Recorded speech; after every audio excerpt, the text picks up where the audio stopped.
दो टूक सीधी बात में आज हमारे साथ हैं युवा संतराश विशाल रावत।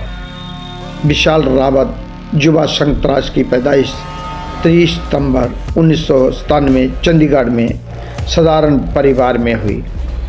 उनके वालिद साहब एक बिजनेसमैन हैं और माता श्रीमती वर्षा जी एक कुशल गृहिणी हैं।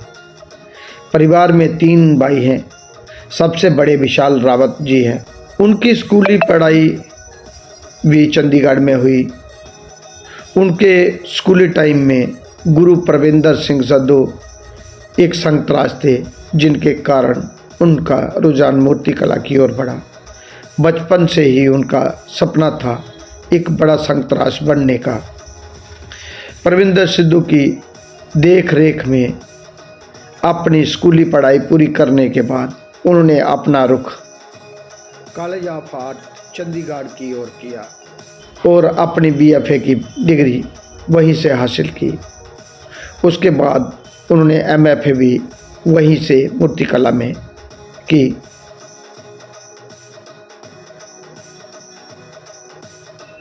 जनाब विशाल संतराश ने अपना रुख जब दिल्ली की ओर किया तो उनको ललित कला अकेडमी द्वारा रिसर्च ग्रांट स्कॉलरशिप मिला और आज वह दिल्ली में ललित कला अकेडमी रीजनल सेंटर गढ़ी में ही अपना कार्य ग्रांट के तहत कर रहे हैं।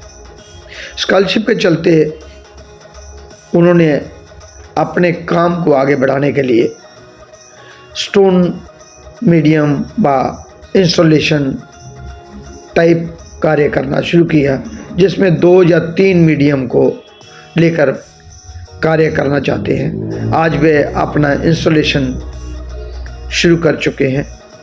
वेल्डिंग में भी काम कर रहे हैं, स्टोन में भी कर रहे हैं और क्ले मॉडलिंग में भी। उनका मानना है कि वो 2 या 3 मीडियम को मिलाकर अपना कार्य करेंगे और हाल ही में इनके द्वारा की गई रिपोर्ट भी सबमिट की और इस बार पहली बार ललित कला अकेडमी में हुआ है कि इनको एक मौका मिला। वो अपनी रिपोर्ट द्वारा जो किया गया कार्य वो गैलरी में डिस्प्ले करना पड़ा और डिस्प्ले करने से इनको एक तो शो का चांस मिला एग्जीबिशन करने का और दूसरा लोगों के साथ अलग अलग कलाकारों व कला प्रेमियों के साथ अपने कला के डिस्कशन करने का मौका मिला। आइए जानते हैं आज विशाल रावत जी की कला यात्रा के बारे में क्या कहते हैं वो अपने बारे में। और कैसा है? बढ़िया बढ़िया सर, आप बताओ कैसे? बढ़िया।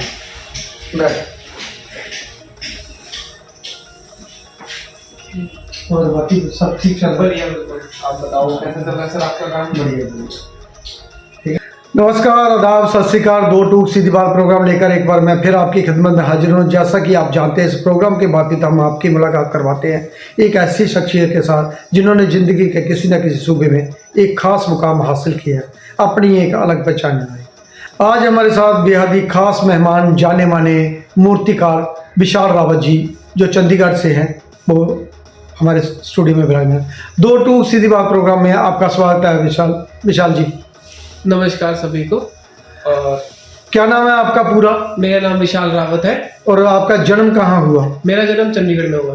और कैसा आपको पता चला कि आपको आगे चलकर कलाकार ही बनना है? बचपन में आपको ले जाते हैं, बचपन में कैसे रुचि पैदा हुई? बचपन में जो मेरे क्लास टीचर थे उनका नाम परमिंदर सिंह है। उन्होंने हमें पढ़ाया, उन्होंने 10वीं तक 11वीं तक हमें तैयार किया कि तुम्हें ऐसे आर्ट कॉलेज में जाना है, यहाँ पे ऐसे डिग्रियाँ होती हैं, आप अपनी स्किल को डेवलप कर सकते हो अगर आप इस फील्ड में। पहले गुरु आपके परविंदर जी सद्धू जी थे जी, जो चंडीगढ़ के वो भी रहने वाले थे। जी जी। और आपने अपनी एजुकेशन कहाँ से की? मैंने चंडीगढ़ से करी है। और उस वक्त कौन कौन से गुरु थे आपके साथ? उस वक्त मेरे साथ परमिंदर सर थे, उन्होंने मेरे को 10th तक पढ़ाया और +2 में मेरे गुरजीत सिंह साथ थे। नहीं, बैचलर की बात कर रहे हैं। बैचलर में जब आपके कौन कौन टीचर रहे जिनसे आप इंस्पायर हुए, या जिन्होंने आपको गाइडेंस किया? जी, बैचलर्स में हमें चरणजीत सर, अमृतसर और अपने अमरवीर सर, इन्होंने हमें हमेशा गाइड करा है बैचलर्स में। और मास्टर आपने? मास्टर्स मैंने चंडीगढ़ से करा है। और अभी आप दिल्ली में हैं और ललित कला अकेडमी रीजनल सेंटर गढ़ी में आपको स्कॉलरशिप मिला है। जी। उस स्कॉलरशिप में आप इधर काम कर रहे हैं। जी। कैसा लगा दिल्ली में और चंडीगढ़ में? क्या क्या दिक्कतें आ रही थी आपको? मेरे को बहुत अच्छा लगा यहाँ पे आके, मतलब आर्ट का जिस तरीके से यहाँ पे जोरों शोरों से काम चलता है, यहाँ सब लगे रहते हैं कि करना है, कुछ करना है। तो यहाँ से सबको देख के मैं बहुत इंस्पायर होता हूँ कि मुझे भी कुछ करना है। मेरे लिए बहुत बड़ी अपॉर्चुनिटी है कि मैं यहाँ आया, मेरे को इतना बड़ा मौका मिला। ललित कला अकेडमी ने मुझे मौका दिया यहाँ आके काम करने का। कौन से मीडियम में आप ज़्यादातर काम करते हैं?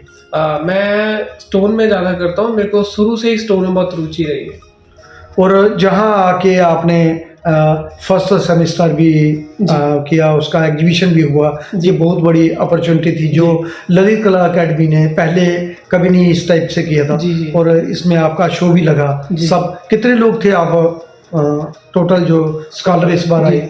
हम स्कॉलर टोटल जो है 8 है, जिसमें 2 स्कल्पचर से हैं, 2 पेंटिंग से हैं, 3 ग्राफिक्स में और 1 आर्टिस्ट्री से। और सब एक ही टाइम पे रिपोर्ट जमा करते हैं। और फिर कितना पैसा मिलता है अभी आपको ललित कला अकेडमी? हमें पर मंथ 20,000 मिलता है। विशाल जी, जितने पैसे आपको स्कॉलरशिप के मिलते हैं, क्या इससे गुजारा हो जाता है कि इतने काफ़ी हैं या और होने चाहिए? आपकी क्या राय है?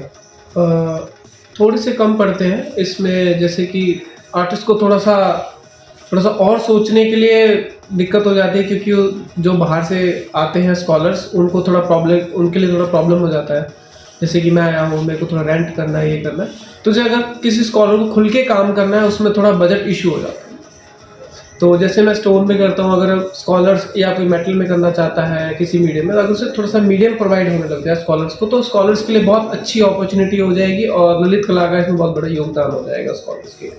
जैसे आपका जो भी स्टोन लेना हो, बट्टियाँ लेनी हो, इसके क्या रेंट देना पड़ता है आपको? हमें थोड़ा पे करना पड़ता है इसके लिए। तो वो फ्री ऑफ कास्ट हो जाए तो फिर आपके लिए फ्री हो जाए तो स्कॉलर्स और खुल के काम कर सकेंगे। नहीं, हमारे वीडियो के माध्यम से बहुत सारे लोग देखते हैं, ललित कला के लोग भी देखते हैं, अधिकारी जो बड़े बड़े बैठे हैं, उनसे भी, हमारे चेयरमैन साहब भी, उन तक ये आवाज़ जानी चाहिए कि जो कलाकार नए आते हैं, जो स्कॉलर पे आते हैं, उनको अगर बट्टियाँ फ्री हों और कुछ सामान भी और भी प्रोवाइड किया जाए। जैसे मेटल कास्टिंग का तो जहाँ भी चल नहीं रहा है, अगर मेटल कास्टिंग बट्टी बन जाए तो आप लोगों के लिए बहुत सुविधा हो सकती है ना। तो अभी आप एक मीडियम में काम कर पाते हो, या सेरामिक में कर पाते हो, या उसमें, है ना जी। तो सेरामिक में भी आपको जो बट्टियाँ हैं, किलन है, उनका रेंट चार्ज देना पड़ता है? जी, सेरेमिक में भी देना पड़ता है। तो स्कॉलरों के लिए ये फ्री हो सकता है? जो हमारे पास फैसिलिटी है वो सरकार दे सकती है। हाँ, इजीली अगर हमें थोड़ा सा मटेरियल प्रोवाइड हो जाए और, तो हमारे लिए बहुत अच्छी बात होगी, आने वाले स्कॉलर्स के लिए भी बहुत अच्छी बात होगी। हाँ, जो बाहर से आता है उसके लिए दिक्कत तो रहती है, रूम रेंट देना पड़ता है, खाने का, रहने का, जो दिक्कत तो होती है। तो सरकार अगर इस पे ध्यान दे तो ये बात हो सकती है। विशाल जी, जो नए लड़के हैं, जैसे स्कॉलरशिप में आप आए, तो उनको अगर स्कॉलरशिप के लिए ललित कला अकेडमी रीजनल सेंटर जो गढ़ी ग्रांट मिलता है, सर्च गढ़ी ग्रांट मिलता है, तो ये कैसे ऑल ओवर इंडिया में सब जगह होता है? लखनऊ में है, चेन्नई में है, कलकत्ता में है, आसाम में है, तो कैसे अप्लाई करना पड़ता है, आप जरा बताइए। इसका फॉर्म निकलता है जो मिनिस्ट्री ऑफ कल्चर निकालता है। नहीं, ललित कला ही निकालती है, तो फॉर्म निकलता है। तो ये फॉर्म मैं कहना चाहूँगा, जितने भी आर्टिस्ट या जो भी यंगस्टर आर्टिस्ट हैं, वो इसको ज़रूर भरें।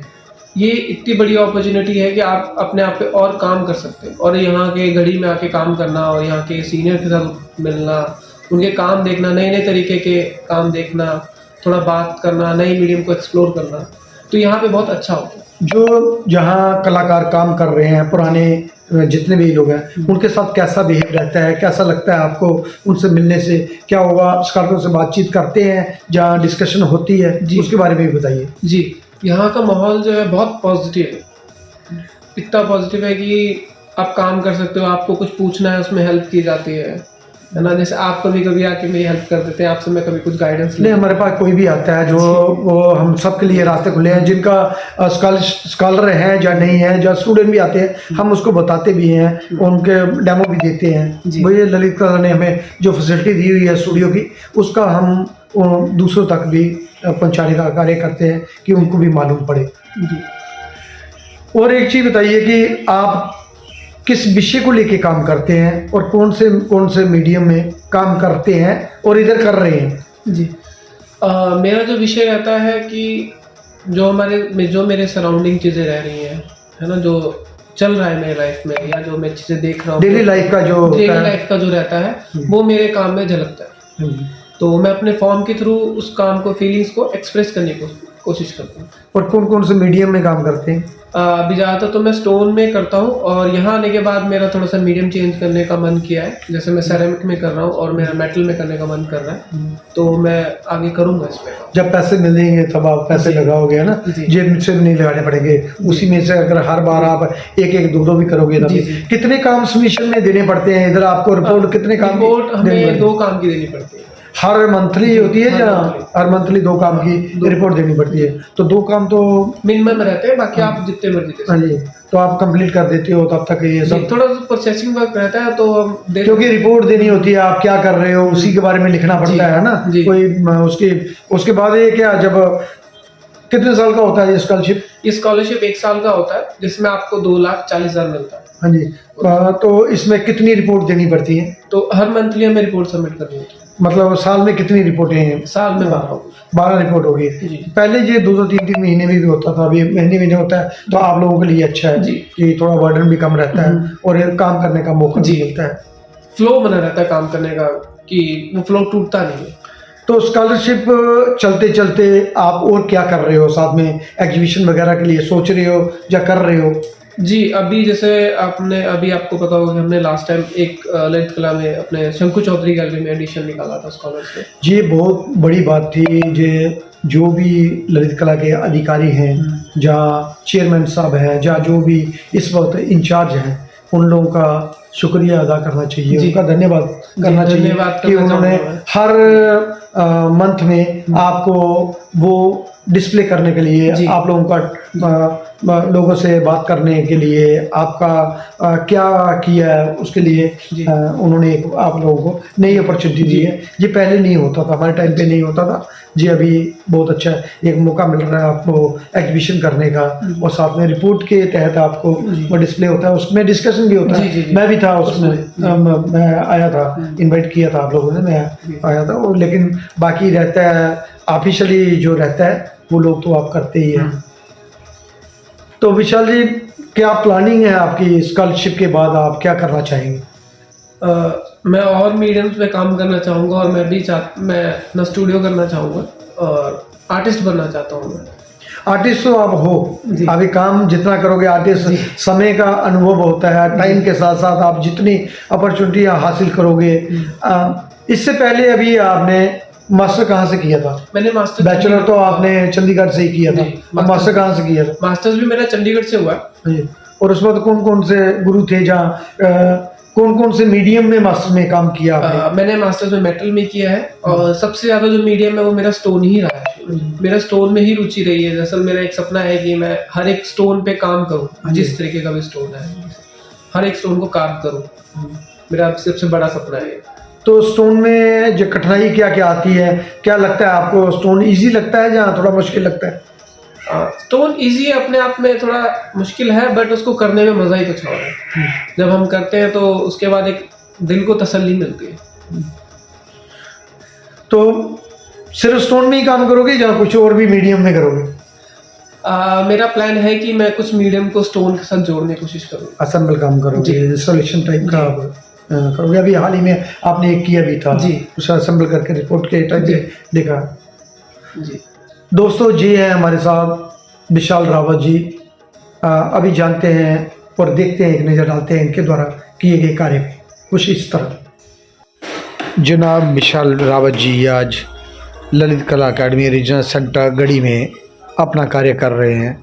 उनके द्वारा बनाए गए कई मूर्ति शिल्प अलग अलग पत्थरों में उन्होंने संतराशी का कार्य किया और फॉर्म को उन्होंने ज़्यादातर असेंबल करने का प्रयत्न किया और कुछ पत्थरों के साथ उन्होंने मेटल के भी इस्तेमाल किया और अलग अलग मीडियम में वो कार्य कर रहे हैं और अलग अलग पत्थरों को जोड़कर उनको असेंबल कर भी अपना कार्य कर रहे हैं और विभिन्न विभिन्न टाइप से पत्थरों का कार्य किया हुआ है।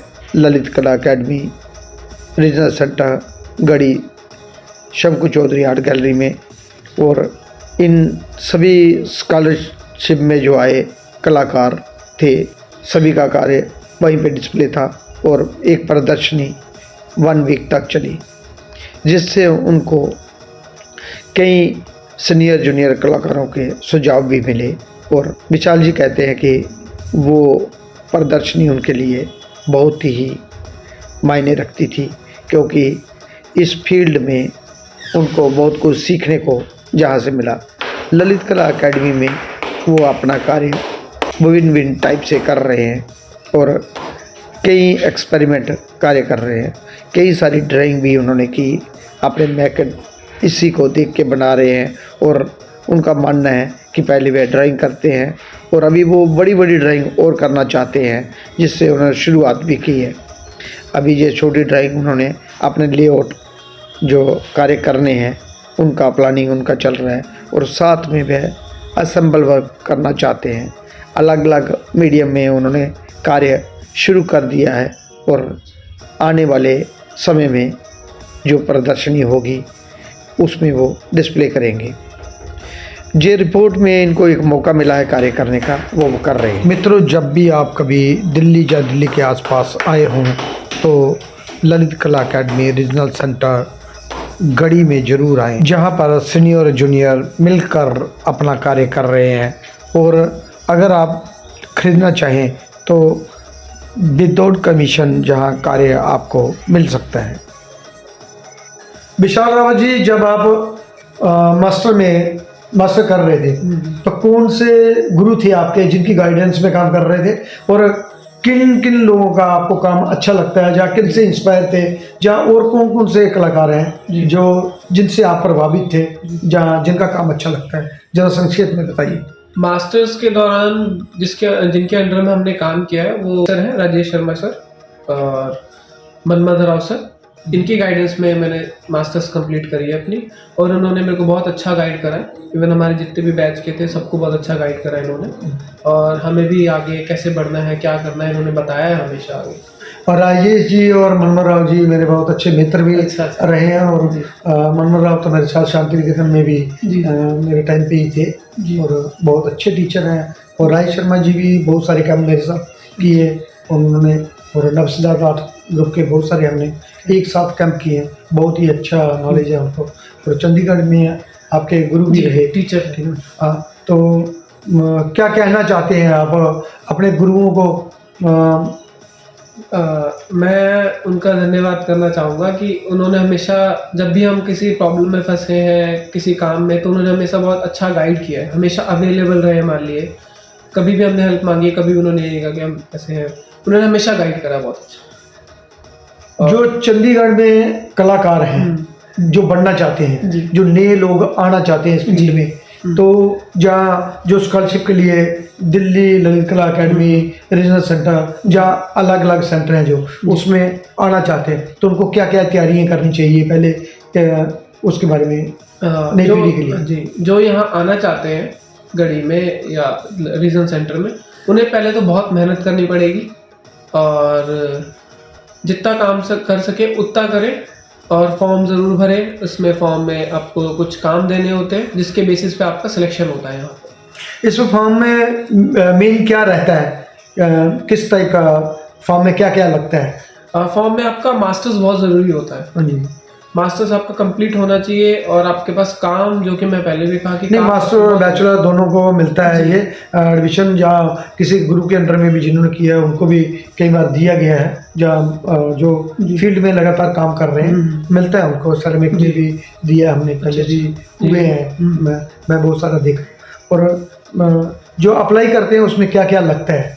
उसमें आपके डॉक्यूमेंट्स लगते हैं, आपकी एजुकेशन लगेगी कि आपकी जी। क्वालिफिकेशन क्या है, हाँ जी। और काम बस, के वर्क काम के कुछ फोटोज लगते हैं कितनी? आपकी, कम से कम काम 6 के फोटो? 6 या 5 के आसपास फोटो। अच्छा, उसके साथ आधार कार्ड लगता है, जी, फोटोकॉपी। आपके सारे जो डॉक्यूमेंट्स रहेंगे, जो रिक्वायरमेंट रहती है उनकी, वो आपको तो लगाने- कोई कुछ गाइडेंस के 2 गाइड होते हैं, 2 आपके गुरु के साइन करवाने होते अच्छा। हैं जी।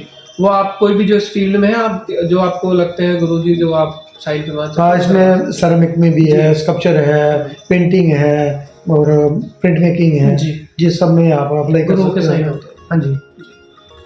तो विशाल जी, एक बात और कि आप कला के अतिरिक्त, विजुअल आर्ट के अतिरिक्त जी जी। और कौन सी चीज़ आपको अच्छी लगती है? जैसे म्यूजिक हो गया, डांस हो गया, या किस किस में रुचि रखते हैं आप? करते हुए मुझे गाने सुनना बहुत पसंद है, किशोर कुमार जी के। जी, बहुत बढ़िया बात है। तो आपने, मैं कई बार आता जाता हूँ, आपने लगाया भी होता है जी। और काम भी कर रहे होते हैं। अभी तक आपने कहाँ कहाँ एग्जीबिशन की, या कौन से अवार्ड या स्कॉलरशिप इसके अलावा जी कुछ मिले, या अप्लाई किया आपने? जी जी।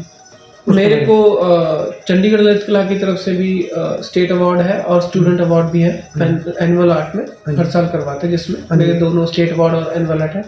कुछ अवार्ड भी रहे हैं चंडीगढ़ में, और उसके बाद मैंने कुछ शो भी करे हैं, जैसे कि मेरा पहला जो शो था वो हैदराबाद में हुआ, स्टेट आर्ट गैलरी में, और कुछ मेरे काम प्राइवेट कलेक्शंस में भी हैं रखे हुए हैं, और डार में भी मेरा एक एग्जिब शो हो चुका है, और भी काफ़ी चीज़ें हुई हैं। और ये जो आपके एनुअल शो भी होते हैं, जी। जब आपने मास्टर करते हैं, तो डिस्प्ले कहाँ हुआ था ये काम? मेरा काम चंडीगढ़ में डिस्प्ले हुआ था। हाँ जी। जी और कलाग्राम वहाँ है, वहाँ भी जाते हो आप काम देखने के लिए? कलाग्राम में असिस्ट करने के लिए मैं जाता रहा हूँ शुरू से, मतलब 10वीं 11वीं से। हाँ जी। जी और जब प्रविंदर जी से जी, आपने बोला, तो प्रविंदर जी। जी तो लगातार जी। जाते रहते हैं, वो भी है ना? हाँ। और कैसा माहौल था वहाँ? बहुत अच्छा माहौल रहा है, मतलब शुरू से हमारे आसपास ऐसा माहौल रहा है जिससे हम आर्ट से बहुत इंस्पायर हुए हैं, हमें आगे के लिए रास्ता दिखाया कि आगे हमें क्या करना है। अभी आप फील्ड में काम कर रहे जी। हैं, तो जैसे आपको अगर मौका मिले चंडीगढ़ में अर्जुन कल्चर सेंटर में, तो आप खरा उतरेंगे? ज़रूर। ठीक है, इस बार अगर आपको हम भेजें उधर, जी हमारे बहुत सारे मित्र भी हैं, अगर आप जैसा इधर काम कर रहे हो वैसा उधर काम करें, तो वो जरूर बुलाएंगे आप। ज़रूर सर। आप दूसरे सेंटरों में भी जाएंगे अगर जाएं? जी हाँ, मैंने साप्ती में भी मेरा गुजरात में भी एक कैंप रहा है। अच्छा जी। और कहाँ कैंप किए थे? अभी मेरा पहला कैंप साप्ती में केवड़िया में रहा है, उसके बाद फिर मैं स्कॉलरशिप यहाँ ले ली। हाँ जी। वो इधर तो बहुत अच्छा अभी जी। काम भी कर रहे हैं, लगातार आप काम कर रहे हैं। जो साप्ती में रहा था मेरा काम, वो 1 महीने का रहा था, उसमें 12-13 फीट का काम किया था। हाँ जी। तो जैसे कला के अतिरिक्त जी और कौन कौन सी ऐसी एक्टिविटी हैं जो आपको अच्छी लगती हैं, जो आप करते हैं, जहाँ सिंगिंग, डांसिंग, कुछ भी, जो क्या अच्छा लगता है, क्या क्या करते हैं आप? मेरे को बेसिकली स्टूडियो के अंदर गाने लगा के ऊंची ऊंची आवाज़ में स्केचिंग करना बहुत पसंद है, कि बस गाने चल रहे, उसमें चाहे भोजपुरी हो, जो भी आ जाए गाना, बस गाना चल रहा हो और स्केचिंग रुकनी नहीं चाहिए। और फिर मेरे को बहुत बड़े बड़े स्केच करने का है, कि जितनी बड़ी शीट हो, अगर मेरे को दीवार मिल जाए तो मैं दीवार पर स्केचिंग करना शुरू करूँ। बहुत बढ़िया है ये तो प्रोसेस ऐसा होता है। है। जी। और थोड़ा सा मेरे को काम करते करते डांस करना भी बहुत पसंद है, बहुत तो अच्छी एक बात अदर है। स्टेप कर लेते हैं हम लोग, जैसे स्कॉलर्स हम काम करते हैं मिलके, तो गाने लगा ला के काम करते हैं। ना हमारे टाइम पे ही होता था, हम जो जो से गाने लगा के नाचते थे, किसी का बर्थडे हो, कुछ हो, जी। एंजॉय करना चाहिए, जी। फुल करना चाहिए। और ये बहुत ज़रूरी है कि काम करते हुए आप जितने पॉजिटिव रहेंगे, उतने आपका थॉट बहुत अच्छे से निकलेगा।